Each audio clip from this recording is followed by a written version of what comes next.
You're listening to the Whole Church Podcast. Our efforts to educate and unite the church are made possible thanks to our sponsors on Patreon. Please consider joining them for $3 a month, where you'll get access to our special bonus features like our Pet Peeve segment, where we ask our guests about their pets and their peeves within the church. 1 Corinthians chapter 3, verses 3 through 9 in the Christian Standard Bible read, "For since there is envy and strife among you, you are not worldly in behaving like mere humans. For whenever someone says, 'I belong to Paul,' and another, 'I belong to Apollos,' are you not acting like mere humans? What then is Apollos? What is Paul? They are servants through whom you believed, and each has the role the Lord has given. I planted, Apollos watered, but God gave the growth. So then, neither the one who plants nor the one who waters is anything, but only God who gives the growth. Now he who plants and he who waters are one, and each will receive his own reward according to his own labor. For we are God's co-workers. You are God's field, God's building." St. Paul here describes this competitive spirit in the church as immature and worldly. He then states that it is a mere human behavior. Reverend Coleman, do you think this spirit of competitiveness is still in the church, and does it take something greater than human to get past it and achieve real Christian unity? Yes, I think this spirit of competitiveness is in human nature. So it's in the church because it's in human nature, and I think this is part of what Paul is trying to get at. The translation you read from says mere human. Common English Bible talks about human standards. And so I'd say, yes, we need to be guided by some standard other than human standard, the standard of competition that we all lean toward, and be guided by God's standard on this.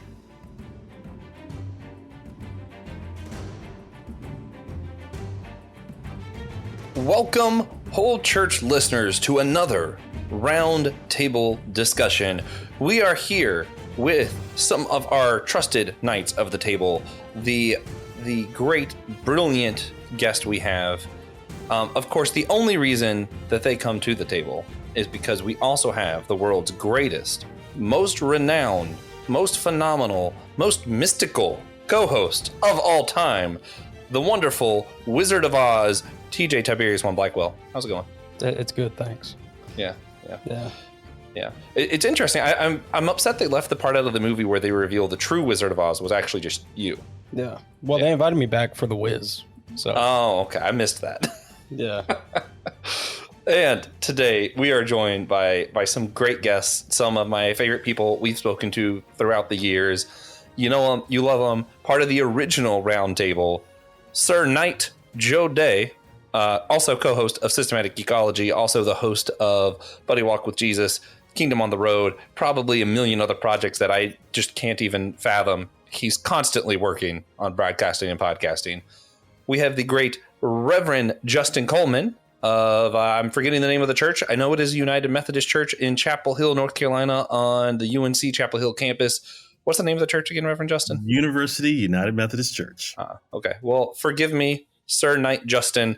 And we have Sir Nathan Gilmore, host of the Christian Humanist podcast, professor somewhere. I'm bad at these things, but I am glad to be speaking to people who are better at these things. It's Emmanuel College, and you're doing great. Well, thank you all for joining us. Would you like to say hello? Anybody? Howdy. Hey. All right. And these are our guests. Today, we will be continuing a discussion from last time. We brought up some of our buildings, and one of the things that got brought up is how some churches share a building, and we kind of touched on what about when churches share communities or online space. And we're going to go a little bit deeper into that today with today's guest. Really excited for that. So tune in. And if you're a fan of the show, go ahead and pick up one of our fundraiser shirts to help with our new website and the convention we're going to have next year. If you don't like the fundraiser shirt, there are other options in the store. You can find the link to both in the show notes. There are two separate links. One is for the store and one is for the fundraiser. Click at your own discretion. I think the shirts are fine. Pick one up, support us, strut your stuff, and our stuff. Check out our Patreon for 10% off everything in the whole church store, 4 free giveaways a year, 8 to 10 bonus content segments a month, and access to our exclusive Q&A channel on Discord where you can ask us anything and we will either answer or get a previous guest to answer. There's also a free Discord for the non-Q&A stuff if you just want to be able to talk to us. Yeah. It's funny, is time of recording, the Discord doesn't exist yet, but it will by the time I post this. Yeah, so it's fine. Also, on the store, one of the shirts was inspired from our last episode with Reverend Justin. When we were talking about how glad we are there isn't a theology test to get into heaven. So we have a shirt that has a test on the front. It's like, I didn't know there was going to be a test. In the back says, aren't you glad there's no test? Yeah. So I like that shirt. I think it's funny. Speaking of funny and silly things, my favorite form of Christian unity does not get skipped, even for the round table when it takes a little bit longer. And I love this one. It's simple. It's goofy. It's going to be a great, silly question today. If you were a lizard, what kind of lizard would you be? TJ, would you answer first for us all? Sure. My favorite lizard is the basilisk lizard, Basilicus basilicus. Sure. Also known as the Jesus lizard, because they can run on water. Nice. That's so cool. Nice. If, for people to be able to run on water, we'd have to be able to run like 85 miles an hour. Which Interesting. Fun fact. Yeah. I'm trying to think. There are too many lizards for this to be a good question. I can tell you I would definitely not be a gecko. I don't blend in anywhere. I'm an introvert who always draws attention to himself. It's awful. TJ, what's the lizard with the big throat? The ones that are like usually in Florida that I see them? Just one? Yeah. You could be an anole. Like, is that the one that we saw when we were in Orlando last time? I don't remember. I'm going to say lizards. Yeah, I'm going with a Nole then. It has the word Nole in it. That works. TJ, you wanna pick victims? Sure. Justin Coleman. All right, thank you for that. I don't know a lot of lizards is the problem. I was gonna go with bearded dragon or something like that. I was like, somebody else is likely to say that. So I'm gonna say the Mwanza agama, which is this, I believe it's an East African lizard that is colloquially known as the Spider-Man lizard because half of it is like red, like Spider-Man red, half of it's like Spider-Man blue. So yes, go look it up, the Spider-Man lizard. Yeah, they're cool. It's just the males that are red and blue. That's They're right. like peacocks. Yeah. But Nathan Gilmore, if you had to be a lizard. I'm going to go with the 5-line skink. This is a species that is native to North Georgia, and I only discovered it when I moved here. And the first time I saw it, I thought, what was the process of natural and sexual selection that got a lizard with these fluorescent orange and pink stripes on a black body that cannot blend in with anything, but they're very cool to look at, and they inhabit the spaces under the front porch in front of my house, so I enjoy them a great deal. Yeah. Nice. Love a good regional lizard. What about you, Joe? So I'm going to go an entirely different route with this and say Godzilla, because he is in fact king of the lizards. Absolutely. I almost said Jim Morrison, so I totally respect that.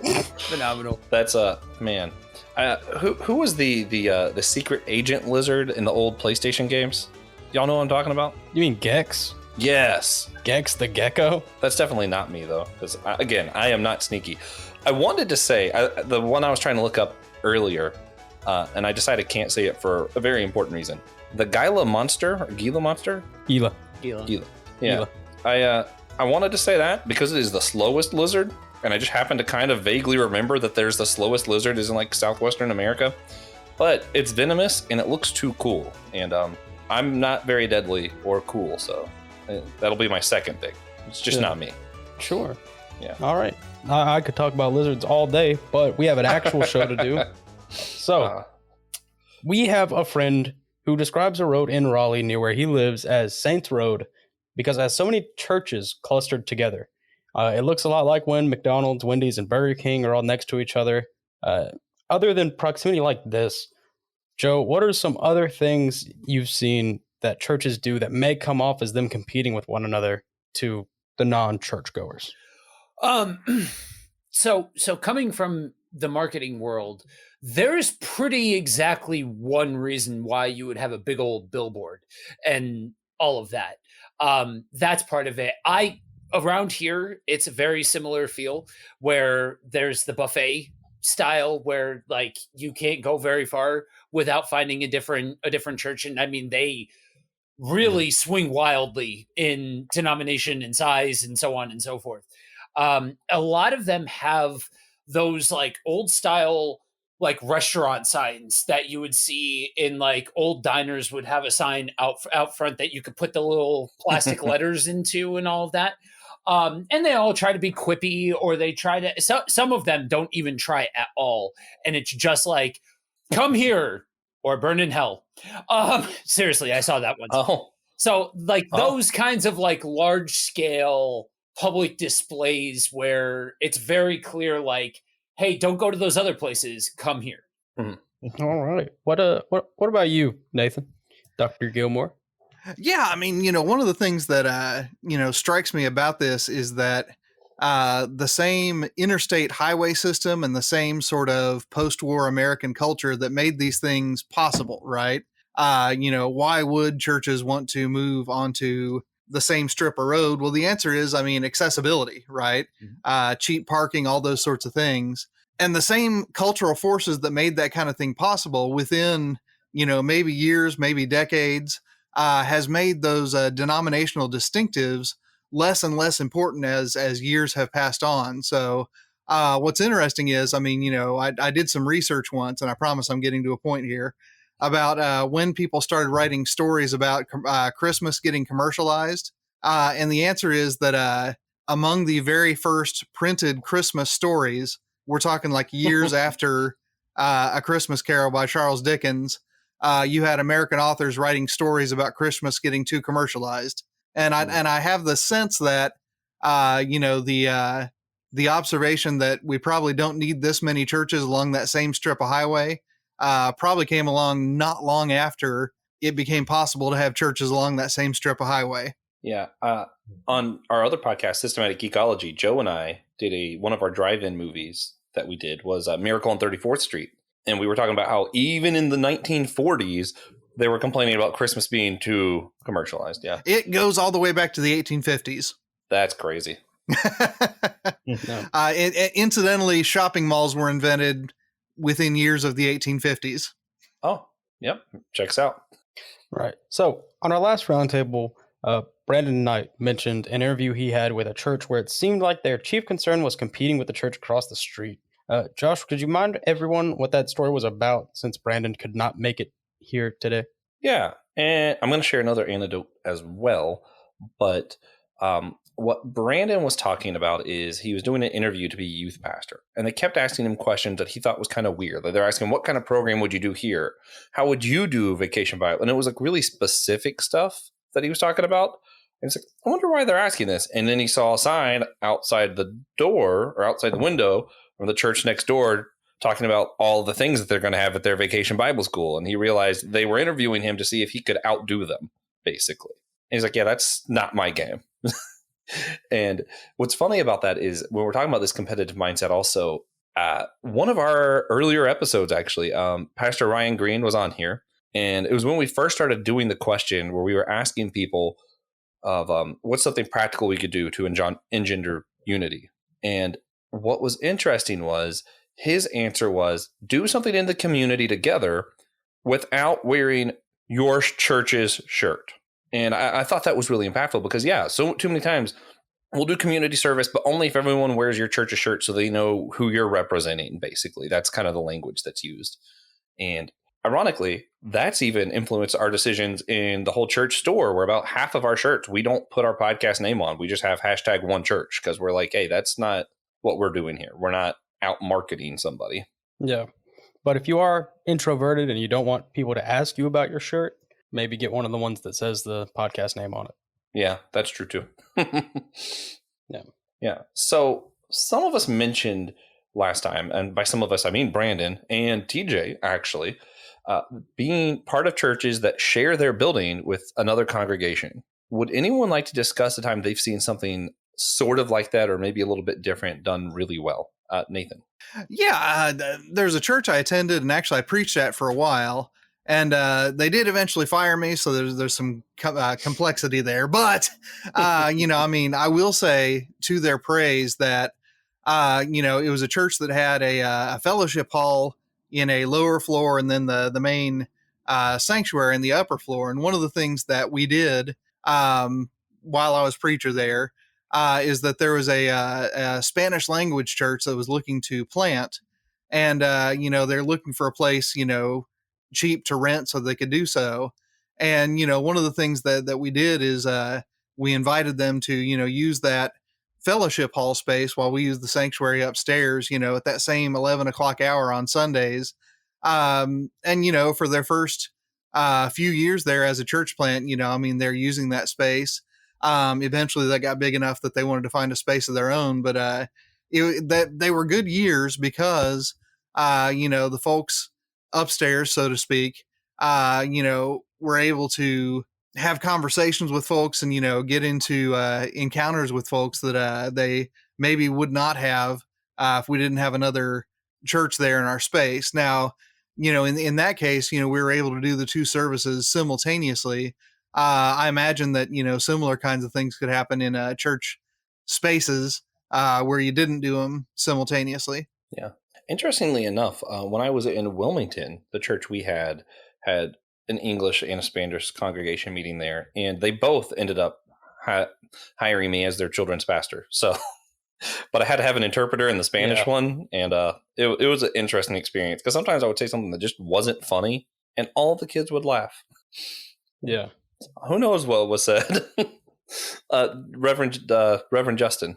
Yeah, just a couple comments here, around what Nathan just said. So one of the things to note here around competition is, I take it that one of the things that diminished competition, even meeting concurrently, was the language gap. And so where I've seen this done well, churches have mitigated, consciously or unconsciously, competition by either language, because I've done it before, and multiple language services, Spanish speaking, Vietnamese, different kinds of things in that way, or you schedule it at a different time so that there's no overlap whatsoever. And so where I've seen this done well, there have always been either timing or language differences that mitigate this sense of competition.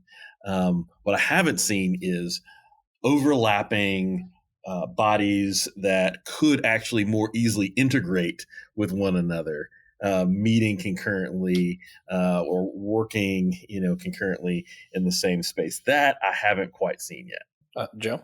So the last church that I attended before jumping ship over to the house church scene, it's a very sordid story as far as how it landed there, but it met in the youth room of a different church, and the services were going on at the exact same time, and so there was clear overlap between the two. And there was a guy, we don't know whether or not he was sent by the church or if he came by his own free will, but once a month he would come down to our service and sit in and engage and so on and so forth.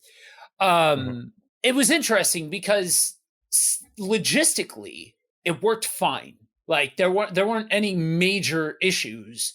It was the congregation that felt because we didn't have a space that was technically our own, we weren't a real church. Yeah. And so it's interesting because I feel like a lot of the time, and my perspective has shifted as I've gone down the ordination path, and I'm doing all of that. It's easy for the guy in the front of the room to catch the bad rap. I'm just throwing that out there. And so a lot of the time, I think in a mindset sort of way, it comes down to, oh, if this thing is going to fall apart, it's going to fall apart because of leadership. And I am absolutely certain that there are more than plenty of examples of exactly that happening, I am sure. But it was just an interesting chance to be able to see people reject something that we didn't have to pay for it. We didn't have, and we're talking about like the next cheapest spot. They wanted like multiple thousands of dollars to rent out that space. Like the fact that we were getting free lodging, quote unquote, it was out of bounds for this area. And so it's almost like, you know, that old adage, you don't look a good gift horse in the mouth. You know what I mean? Like it felt weird because, especially for me, I don't. So one thing I say on my show, every show is somebody's first show. So somebody listening to this likely has never heard from me before. I don't have a lot of the same baggage that a lot of lifers have with the church, because I grew up most of my life not in the church. Adjacent to the church, it's a whole thing, but not like in the church. So the denominational portion of it for me, I don't, you know what I mean? So for me, I'm more looking at this on a human level rather than like this has something to do with church. This felt more like this had something to do with humanity, not something to do specifically with like church. Yeah. Yeah, I think a lot of the issues when it comes to sharing space is pride. Very human. Pride is the devil. Comparison is the thief of joy. And if we could just get past that, then I think we could share spaces a lot more effectively. But should more churches save money on a building and share buildings like that? Joe? Okay, so now here's where I get to chime in as more of the nomadic voice, because being a part of the house church network, you don't have a building. And to be perfectly honest with you guys, I think a lot of churches needlessly throw money away on a building. There's benefits to a building. I'm not going to be the guy that's like, no church should ever have a building or anything like that. But if your church is small and your operating budget is solely tied to how many people are walking through the door, maybe don't have the overhead of a building. Maybe reach like let's figure out how we can either utilize a different space or be able to, meet in somebody's house if you're that kind of size and all of that kind of stuff. And I think TJ, you hit the nail on the head. I think for a long time, it kind of goes hand in hand in America with selling people on the American dream of go buy a house, go have 2.5 acres and 2.5 children and the white picket fence and the whole 9 yards. Same deal with the church, right? You have to go through the paces of a very specific process when you're planting a church. As somebody who has been planting churches, I promise you, it looks very, very unique to every single church. Yeah, I thought it was really interesting recently, and this is funny because these guys met through the roundtable discussions. Christian Ashley has been on here before, is home from college vacation, wasn't able to make it today, but he wanted to go to Father Jonathan's church, Greek Orthodox Church here in Charlotte, who's also been part of the roundtable before. And I was like, well, I'm not going to pass up an opportunity to hang out with Father Jonathan. So I went, and it was a really interesting experience. But what I thought was really cool was at the end, they were talking about all the different programs and things they were doing at the building. And they're actually making it a useful space. They're teaching English, they're teaching Spanish, they're teaching Greek, they have a bookstore. Like they're actively using the space for things that are useful and not just church programs to make people want to come. And it's more like, hey, this is actually helpful things for people. I could just go learn Greek if I wanted to. Reverend Justin. Yeah. So I've got a friend who says churches should be missional base stations. Missional base stations. And so no matter how long your church is around or has been around or is in a location, you've got to think of it as a missional base station and hold on to it loosely in that way. So right now, as y'all listen to me, I am sitting in a church that is almost 180 years old as a congregation, and my office is almost 100 years old. I got a fireplace. There's a living room section. I mean, it's just kind of old church. That's kind of how we did this thing, and it has made sense for this congregation to be a missional base station related to the UNC campus for these years. Hey, that makes sense, but I think we've always got to be open to this idea that at a certain point, God may shift that mission. And every congregation, whether it's been around for 5 years or 105 years, has to be thinking in that way. Because, per what Joe was talking about earlier, the challenge becomes this sense that we want to settle down and we want to put our stake in the ground and say, this place is mine. I own it. This is my church, which is less about the gathered people of God, gathered and called out people of God, and more, hey, we helped to build this thing and we love it. Have you ever, for anybody who's ever built their own home, they love it. They love every inch of that place because they helped to design it. That's what happens in congregational life. But we also serve this God who said to us when we were hunkered down near Jerusalem, you're going to be my witnesses in all Jerusalem, Judea, Samaria, and to the ends of the earth. So you got to be willing to move. And if a congregation can keep that as a part of their core identity, no matter how old they are as a congregation, then yes, you're going to be able to move fluidly with the Spirit. If you are not able to do that, you're going to have tremendous trouble living into the reality that Joe was talking to us about a moment ago. I loved that language that you used. We called them kingdom outposts. Same basic idea that as and I'll spare everybody what is my most common sermon is when we are all part of the larger C corporate kingdom, right? Corporate church, but there's present language to the kingdom, where the kingdom is where God's authority is the highest authority. It's part of the duality of what's written in Matthew and all of those kinds of things. And it's not as when you look at these topics, right? There's a lot of topics that fall into this generalized category and subsect of issues when it comes to navigating church life and all of that kind of stuff. It's not like some kind of weird sin to have a building or anything like that, or to have a fireplace in your office or whatever.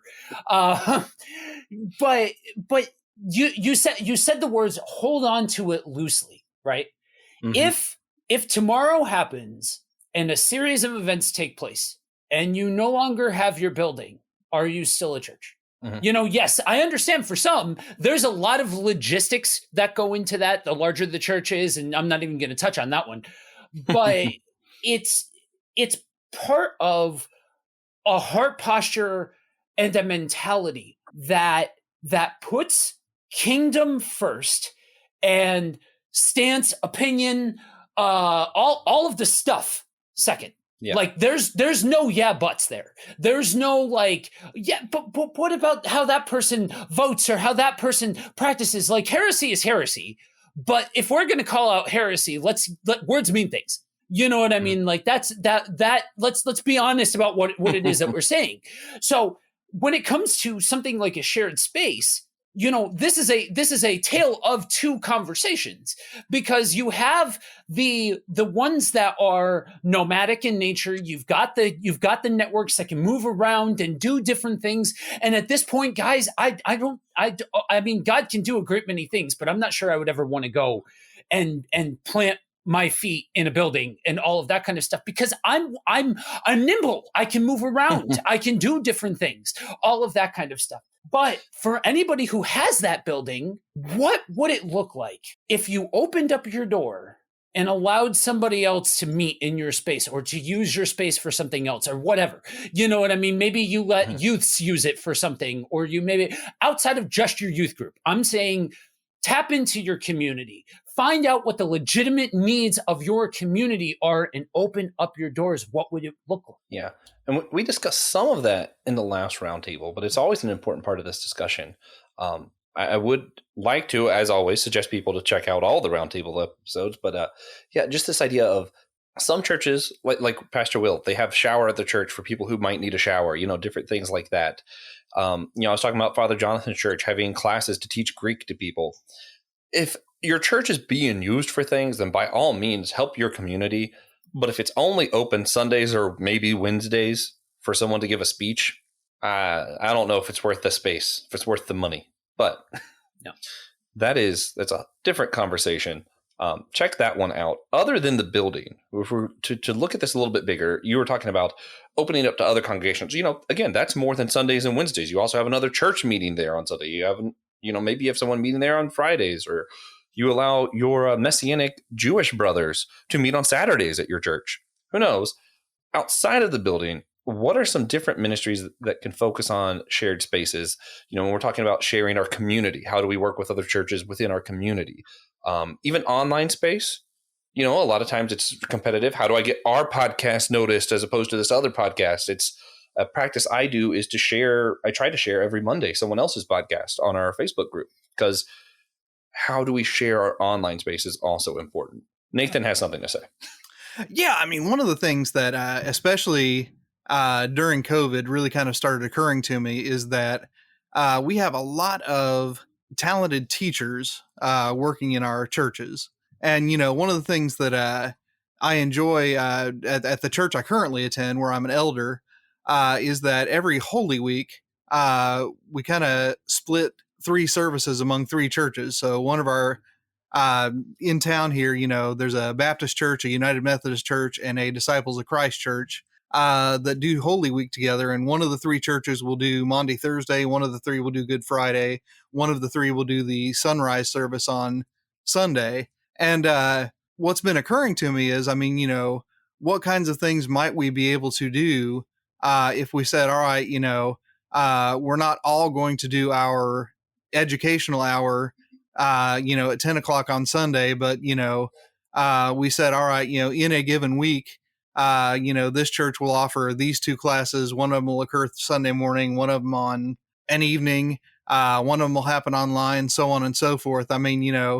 Even maintaining local ties, which is something I'm big on. I've been podcasting for about 13 years, but I still think that the faithful gathering in a place is very important. But even within those parameters, I think that we could do some really cool things if we coordinated as congregations and said, all right, let's avail each other of our most talented teachers. And, kind of like what I said, when I was on Whole Church talking about Erasmus, talk less about those books that are primarily sectarian and polemical in character, and more about those books upon which we can build a foundation for intercongregational unity. Mm-hmm. All right. And it's crazy having a professor talk. Reverend Coleman, sharing communities. Yes. So kinship is important to me. If y'all have read Father Gregory Boyle, he talks lots about kinship. And so developing a sense of kinship, a sense of family in between congregations is I think, crucial.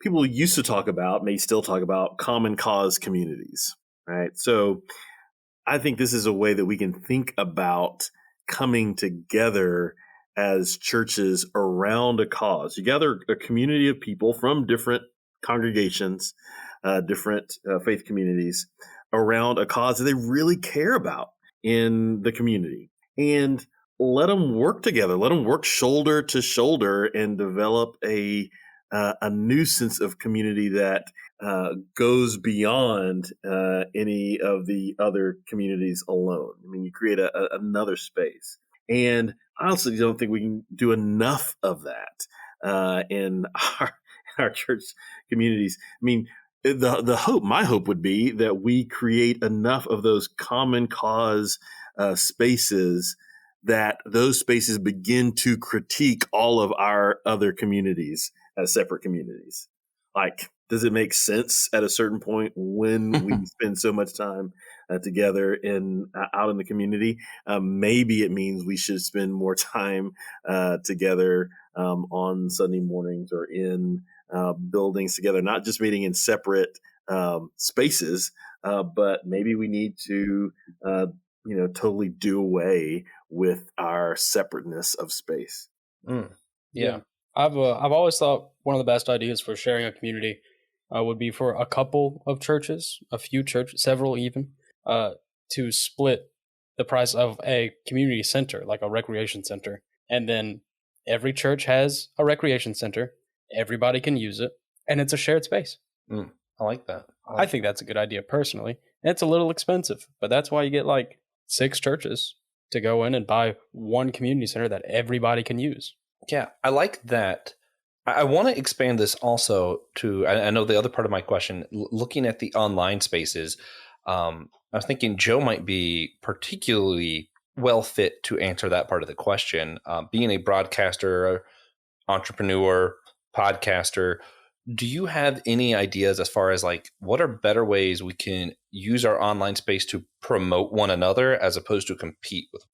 So the business word for it is a network. But when there's not a lot different other than the vehicle for transmitting the information between everything that we've said about shared community spaces and what we're saying about like online space. Josh, you've been on Kingdom on the Road, right? Kingdom on the Road is a weekly talk show that the door is wide open. Anybody and everybody come along. Like seriously, it's not, and it's designed to stimulate authentic conversation. I commonly say I am not the most eloquent speaker in the world. I'm over here speaking the Queen's English, but trust me when I tell you, you get in front of a microphone with me and I'm going to force you to be real. I'm going to force you to be authentic. It's going to get real.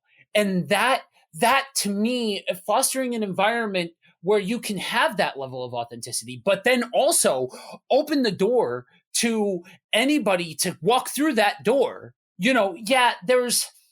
There's a base level, are we all majoring in the majors? Cool. Awesome. Once you've squared that circle, which takes about 2.5 seconds, then the rest is gravy.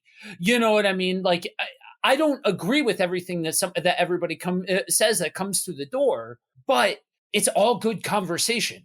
And as we do things like promote each other's shows or create a platform where it can be a rotating door of voices, of people, where it's very open, like, hey, such and such a person is from such and such a show or from such and such a platform or what have you, where it's not this weird, awkward, you're only allowed to plug your stuff at the beginning and at the end. Like, no. Yeah. You know what I mean? Because I can't, as a shepherd, there's only so much that I can do. As somebody who leads the flock, there's only certain things that I'm going to bring to the table. Somebody else may have something that is 100% beneficial for the people that have gathered together. And so why not open? That's for the benefit of your people. And isn't that as the people in front for any of us that are the person at the front? Isn't that the gig? Yeah. And I want to add a something. Can't think of the right word. It is also important what your heart posture is. So something Joe kind of got at is, not just plug in the beginning and the end, however you want to do it. It's because, are you having someone on your podcast, on your Facebook group or whatever, because you think that having them will have more of their followers give you attention? Or are you having them on because you genuinely want to elevate their voice? And that's two different things. And hey, yeah, it might accomplish the same amount of shared space.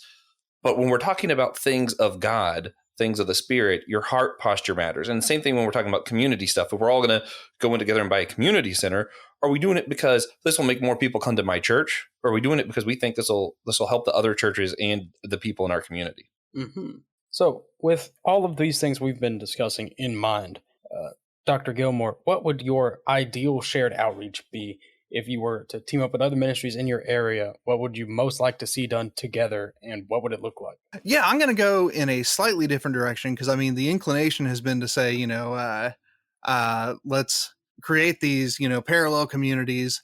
I think because of my own attempts at ecumenical conversation, one of the things that I would most like to see is some kind of, and again, I'm a professor, so I'm going to lean towards the educational, right?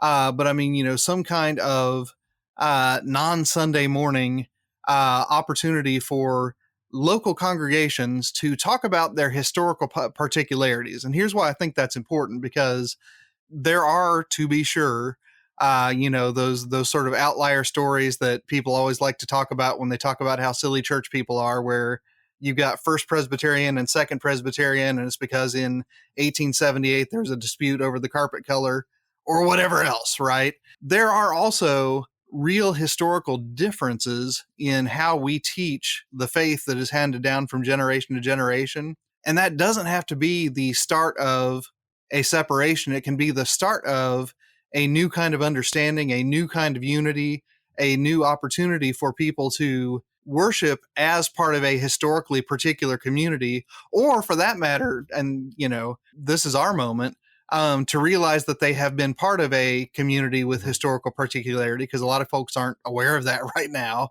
And then also to, step in there so that, someone from a Disciples of Christ church like mine can have a conversation with a person from a Baptist church about why is it that you take Eucharist, every so often, we take it every first day of the week. And, as we go forward, as we worship together, as we serve together, as we do these sorts of things together, how can we do things in a way that doesn't require the Baptists to become Campbellites or require the Campbellites to become Baptists, but to serve in ways that, that could go either of those directions, or could go the direction of let's say who we are, or could go the direction of is it time to reimagine something that is neither Baptist nor Campbellite, or is it time for something else, right? I think that one of my concerns, when we talk about church unity, is I don't want it necessarily to be lowest common denominator unity. Let's strip away all of the particulars, and whatever's left, that's what we'll start with. I'd rather say, let us go into the room with our particulars, and only after we have really taken them seriously do we even start to have the conversation about, how they exist alongside of or give way to other particularities. That's a great idea. Reverend? Yeah. I really appreciated what the good Dr. Gilmore said there about particularities.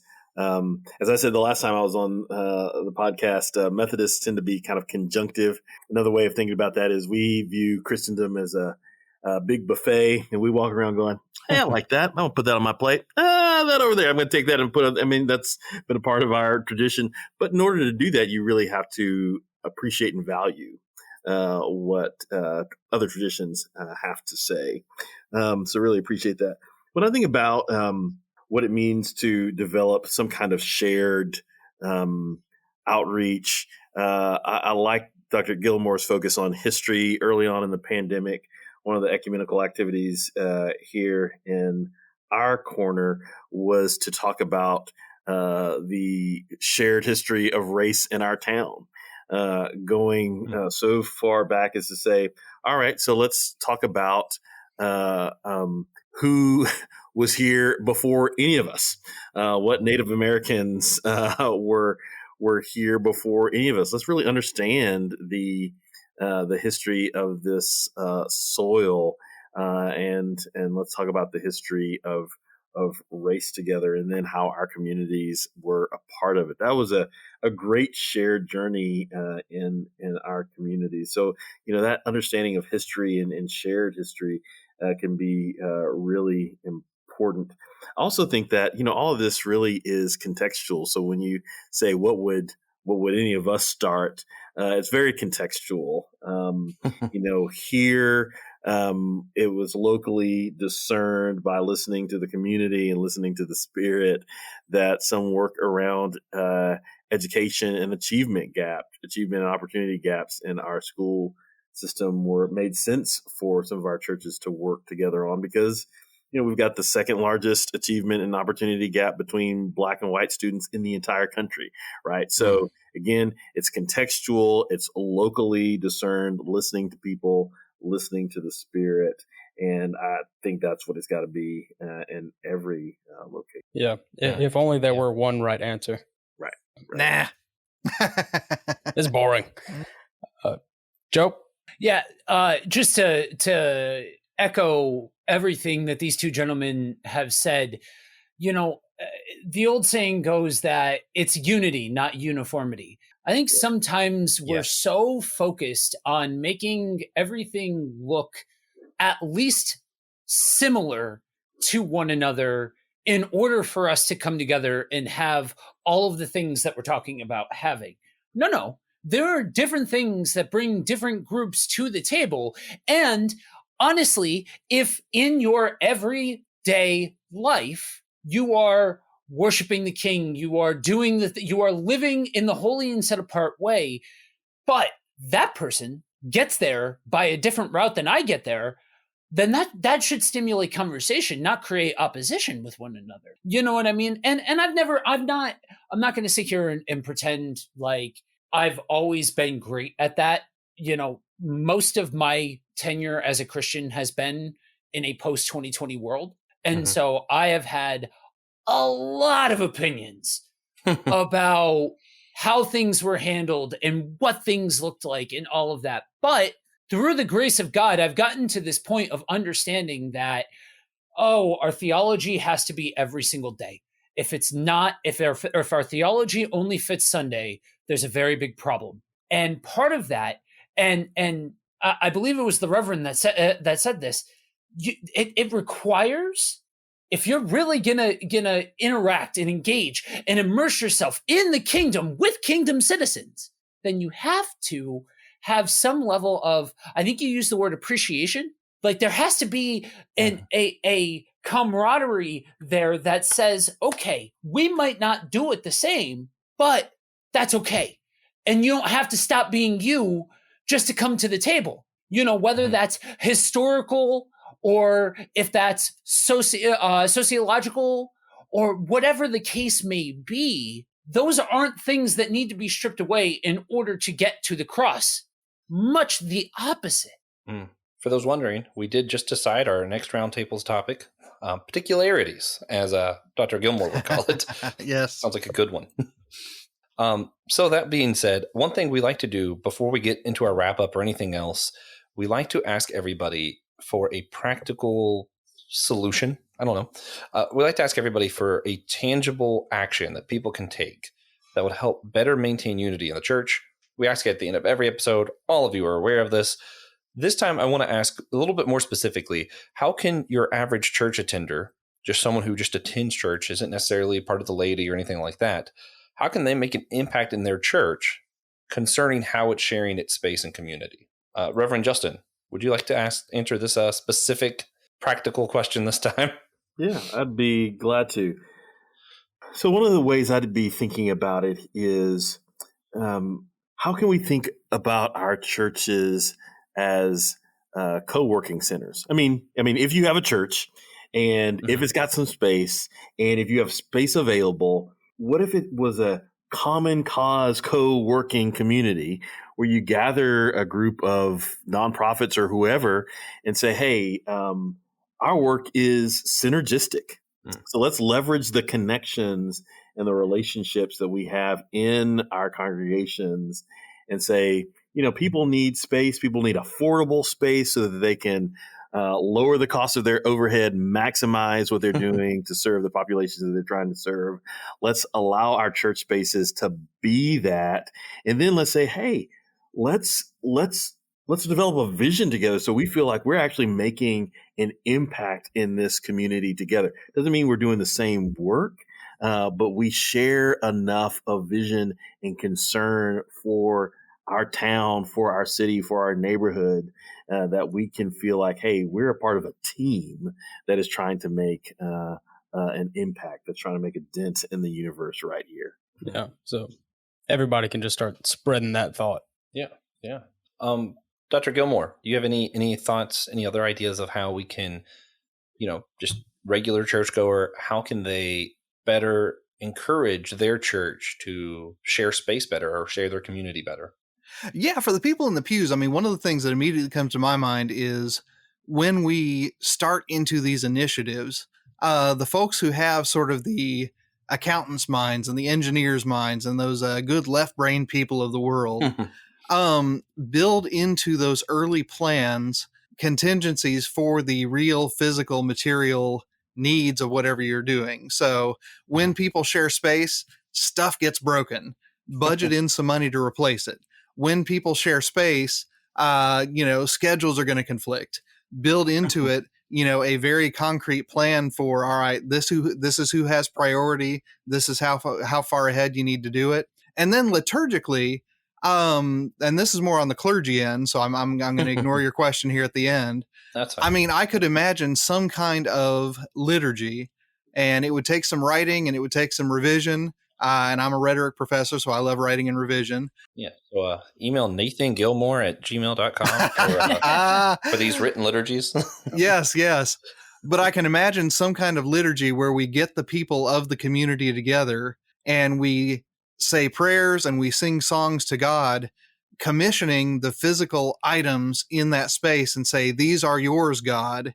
And make it so that in front of God and in front of each other, we have all said, this is not our stuff anymore. This is God's stuff. And if some of it gets, magic marker written on it, it's okay because it's God's stuff and it's not mine.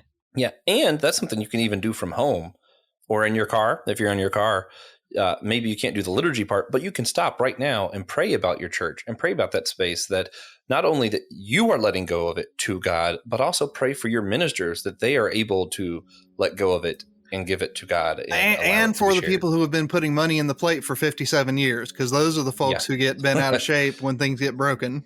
Yeah. And by the way, prayer matters. I'm getting closer and closer to being part of that group. So I've got 3 fingers pointing back at myself. Yeah.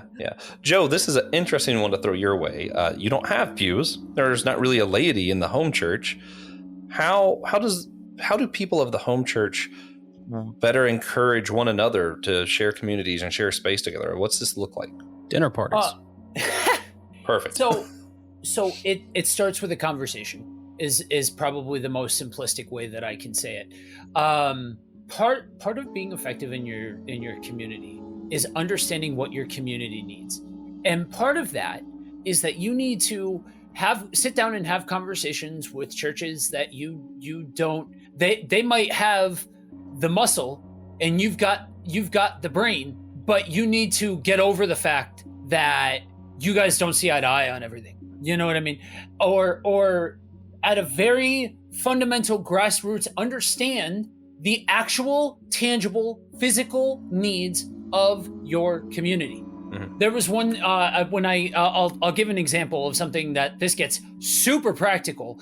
I used to live in the Midwest, and one of the communities was low income, and a lot of families that were working but didn't have reliable transportation. And so somebody with one of those giant buses or giant vans would basically like chauffeur people around. You know what I mean? It was like a shuttle service sort of thing. And it was just what they did. They didn't charge anybody anything or anything like that. It was just something that they did. That's an example. You know what I mean? Like, it doesn't have to be ethereal in nature. It can be super tangible, and that's okay, because our churches aren't in communities, they're for communities. Yeah. I think most people will be pretty surprised how easy it is to just call up a pastor that's not even that you don't go to church with and just say, hey, I want to do this in a community. Most pastors are a lot easier to talk to than you think. Yeah. It's very simple, actually. So what would the ramifications be in the church as a whole around the world if we all did all of these things to the best of our ability? Josh? I didn't know I was going to have to answer. Yeah, well, you were the impartial party.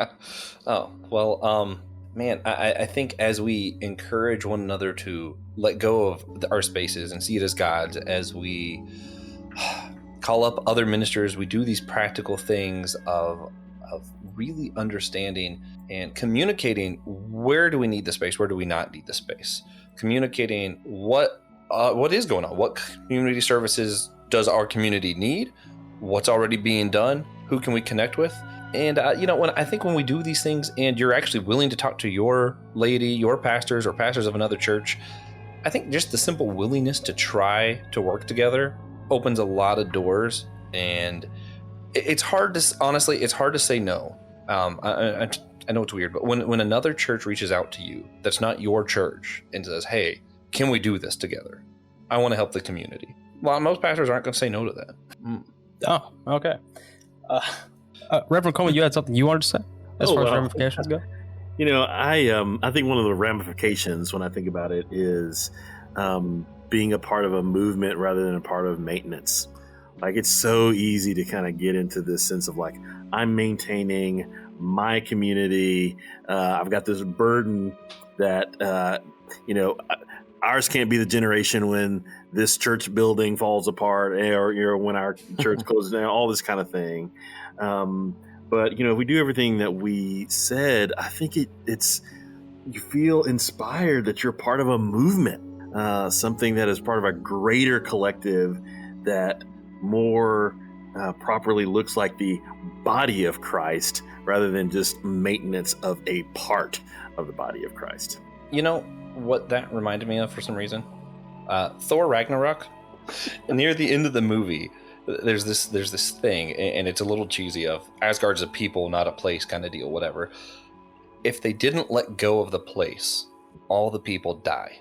And I think all across and I know I'm being one of those super Pentecostal guys right now, but I think all across the world right now, really, we're seeing churches that are dying, and a lot of the times it's because they don't know when to let go of the place. That's awesome. Yeah. All you need is a tent. So before we get into our outro, we like to do our God moment segment. I think you've all done the God moment before, but I always like to make Josh go first. We just take a minute to share what all God's been up to us recently by sharing a blessing, challenge, moment of worship, curse. Could be anything that God's doing in your life. So Joshua, do you have a God moment for us? Yeah. I have a pretty weird one, naturally. At work, we played Secret Santa, and they reveal who the Santa is as you get the gift in this thing, but you don't know until you've gotten each other the gift. So you're supposed to write down what you wanted, and it's supposed to be like $25 or under. And me being me, because I'm a weirdo, literally just write, I want something that helps me get to know you better. Because whoever it is, I just like getting to know people. And I ended up receiving Taylor Swift's Evermore on vinyl. Good album. Yeah. I haven't got into it as much as I got into folklore. I liked folklore a lot. So I had this whole conversation with this other guy who believes very differently than me, and we're not in the same circles at all, about these songs. And songs are always just a good way to connect with someone. So I just got to see the beauty of another person made in the image of God, and it was pretty cool. Yeah, through Taylor Swift's music. Yeah, well, it's the first time for everything, I guess. Yeah. For me, I'm gonna say my God moment is, I don't know. I had one earlier, and then I forgot it because I was listening to yours. So I'm gonna say that's your fault. But I've had a lot of trouble buying Christmas presents this year. Not monetarily, just in what to buy, everybody. Had no idea. It's remarkably difficult for me to buy a present for a 4-year-old boy, apparently. I get that. But God does provide, and I've been blessed with the knowledge, and not the time, but I will find the time to finish my Christmas shopping. And I'm just blessed to be able to do so. Yeah. My second God moment. Okay. Yeah, I was $40 short for a present I wanted to get somebody. Was really sad about it. I was like, man, if only I had $40. And then I was in my office and opened a door with a little note that said, hey, Josh, in case you one day forget to have money, here's $40. So I just left myself money somewhere. And I was like, cool. That's exactly how much I needed. Yeah. So, Reverend Coleman, do you have a God moment for us this week? Yeah, I do.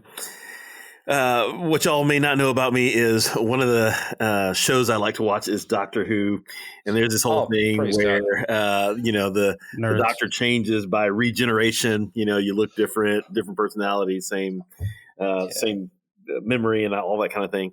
Well, in the Methodist Church, when we change pastors, our word for it is itineration. It's basically like Methodist regeneration. And one of my associate pastors is itinerating and moving to a new spot. And, one of the things that I've seen here in this season as a God moment is that, sending well is just as important as receiving well. And so the ways that we've been able to bless her, offer her just the many gifts of our community on the way out, and to create experiences that are just as important as onboarding experiences has been really cool, and I've delighted in seeing God move in the midst of it. Yeah, my third God moment is I met another Doctor Who fan. Yes. We can all talk about our favorite Doctor next time around. Yeah, that's the next roundtable now, actually. Great. Yeah, I'm not going to be there. So, Joe, do you have a God moment for us this week? I do. So the last couple of months have been interesting. We'll put it like that. And this is a season where I don't think a jury in the world would convict about me having a salty disposition towards Christmas this year, if I'm being honest. And it's one of those things, having the background that I have, I can appreciate the deeper themes of Christmas, even if, spoilers, that isn't when Jesus was actually born.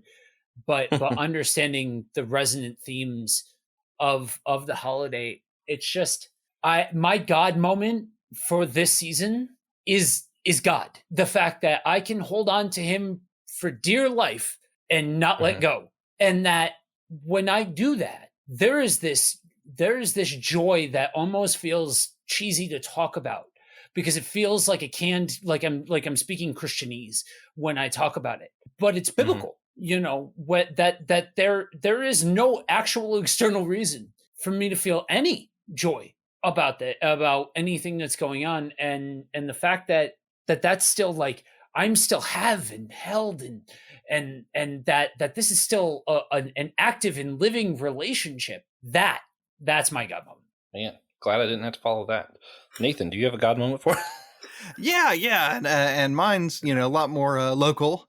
But my son is in his senior year of high school, and he's been applying to colleges and applying to different scholarships and things like that. And he's a bright kid. I should preface by saying that. But he this week, was offered a full tuition scholarship to Milligan University, where I attended 172 years ago. So I'm very, very pleased with that. Now, this is where God is going to break my ego, because my son is bright enough that he's probably also going to get a pretty sizable tuition offer from University of Georgia, where his girlfriend attends. And I want him to go to Milligan University, but I think he might end up being a Bulldog, and I think that might break my ego, and I think that might be God's plan. So pray for me, friends. Well, I gotta say, it's a good time to be a Bulldog. Man. You send him to North Greenville. I'll take care of him. Yeah. He doesn't have a full ride there, man. UNC could have been an option. That's all I'm saying. So, if you enjoyed this episode, please consider sharing it with a friend. You can share it with an enemy. Share it with your cousins. 'Tis the season. Preferably with your cousins. Yeah, like you're the most. You're gonna be talking again for like a week, maybe two. This was like right in the sweet spot between Christmas and New Year's when this comes out. So you're not doing anything else. Let's be honest. Might as well share a podcast. Yeah. And while you're not doing anything else, head over to systematicgeekology.org, where you can check out our other podcast. Joe, me, and TJ are all over there. You can hit the host tab. You see all of our names. Any of the episodes that we're a part of over there, we just talk about geek stuff, fandoms, and the intersection of that with faith. We do talk about Doctor Who on occasion, Reverend Coleman. So, I'd be glad to join. Yeah, be on the show. And consider supporting us on Patreon to hear our whole church news. We just update you guys once a month about what's been going on in the church. And sometimes we miss a month if we're being honest, but Yeah, we probably missed this month. yeah. So check out the store or buy a limited time fundraiser t-shirt to help us out with getting our new website and our con coming up next year. It's going to be cool. We want you to be there within reason. Yeah. Not everybody needs to come, but you should all try. We'll find a place. Thank you for listening to the Whole Church Podcast. We hope you enjoyed the episode. Coming up, we will interview Stephen Snook, former career criminal who found Christ. Then we will have Trip Fuller, host of the Homebrewed Christianity podcast, join us. After that, we will interview Dr. Thomas J. Ford, author of the books Open and Relational Theology and God Can't. Then, finally at the end of season 1, Francis Chan will be joining us. Oh, no way. Does he know? I hope not, because if he knows, that find means out. he's not going to do it. Maybe he'll find out next year. Maybe. That's our 2023 New Year's resolution for Francis Chan, to read his email from me. Yeah. Yeah. Read the email and record with us on July 6th. Yeah. Season 1 ends July 6th, hopefully. Nice. Thank you for listening to the Whole Church Podcast. Next week, we will be taking a week off for New Year's. The following week, we will be joined by Trip Fuller of Homebrewed Christianity. We hope you'll come back then. Remember, you can always sponsor the show at patreon.com/The Whole Church Podcast.